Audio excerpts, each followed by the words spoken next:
সুপ্রিয় দর্শক বন্ধুরা, মাইন্ড লিফট 0.2 চ্যানেলে আপনাদের সকলকে জানাই স্বাগতম। নতুন বছর এলে আমরা সবাই নতুন করে পরিকল্পনা করি, নতুন করে প্রতিজ্ঞা করি যে এবছর এটা করব, ওটা করব না, নিজেকে বদলাবো, জীবনটা ঠিক করে নেব। কিন্তু একটা তিক্ত সত্য হলো, এইসব পরিকল্পনাকারী মানুষের 99% জানুয়ারির শেষ হতে না হতেই নিজের পরিকল্পনা থেকে দূরে সরে যায়। কথাগুলো শুনে কারো খারাপ লাগতে পারে, কারো রাগ হতে পারে, আবার কেউ ভাবতে পারে এই নতুন বছরটাই তার জন্য চ্যালেঞ্জ। আমি তোমার পরিকল্পনার বিরুদ্ধে নই, আমি চাই না তুমি ব্যর্থ হও, আমি চাই না 2026 ও 2025-এর মতোই হারিয়ে যাক। আমি চাই এই বছরটা যেন আমাদের জীবনের টার্নিং পয়েন্ট হয়, যেন এই বছরটা আমাদের জীবনের সেরা বছর হয়ে ওঠে। কিন্তু শুধু মোটিভেশন দিয়ে কিছু হয় না, শুধু প্ল্যান করলেই কিছু হয় না। নিয়ম না থাকলে, ডিসিপ্লিন না থাকলে এই বছরটাও আগের বছরের মতোই নিভে যাবে। তাই আজ আমি মোটিভেশন দিতে আসিনি, আমি তোমাকে আর নিজেকে একটা চ্যালেঞ্জ দিতে এসেছি, 2026কে জীবনের সেরা বানানোর চ্যালেঞ্জ। যদি তোমার ভিতরে 1%ও সিরিয়াসনেস থাকে, তাহলে এই কথাগুলো মন দিয়ে শোনো। প্রথম নিয়ম হলো পেনাল্টি সিস্টেম। মানুষ লাভের দিকে যতটা দৌড়ায়, ক্ষতির হাত থেকে বাঁচতে তার থেকে দ্বিগুণ গতিতে দৌড়ায়। এই কারণেই লেট ফি কাজ করে, ফাইন কাজ করে, ডেডলাইন কাজ করে। আমরা ট্রাফিক সিগন্যালে দাঁড়াই ফাইনের ভয়ে, অফিসে সময় মতো পৌঁছায় স্যালারি কাটার ভয়ে।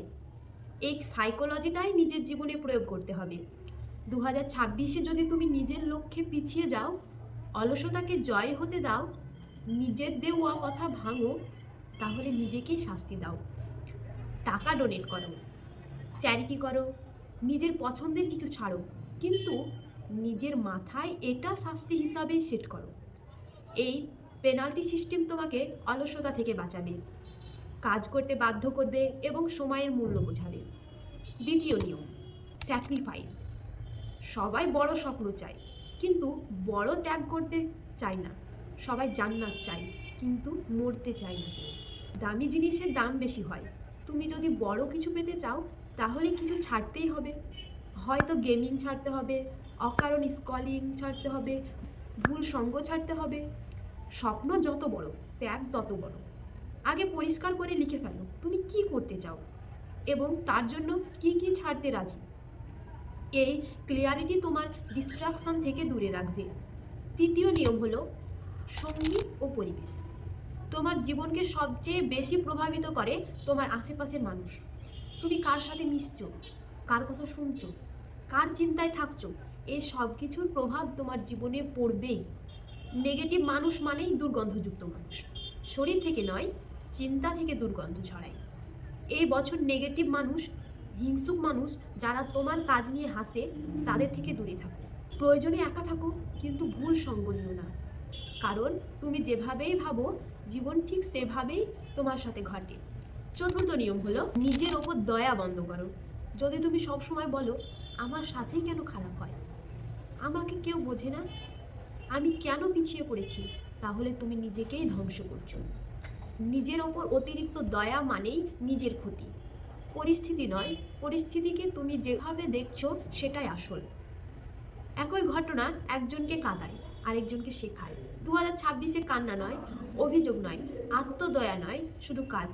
সফল মানুষ কখনো বলে না আমার সাথে কেন এমন হলো, তারা বলে এই পরিস্থিতি আমাকে কি শেখাচ্ছে।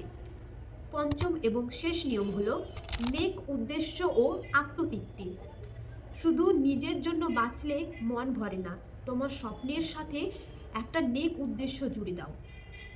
তুমি যদি টাকা কামাতে চাও, তার একটা অংশ অন্যের জন্য রাখো।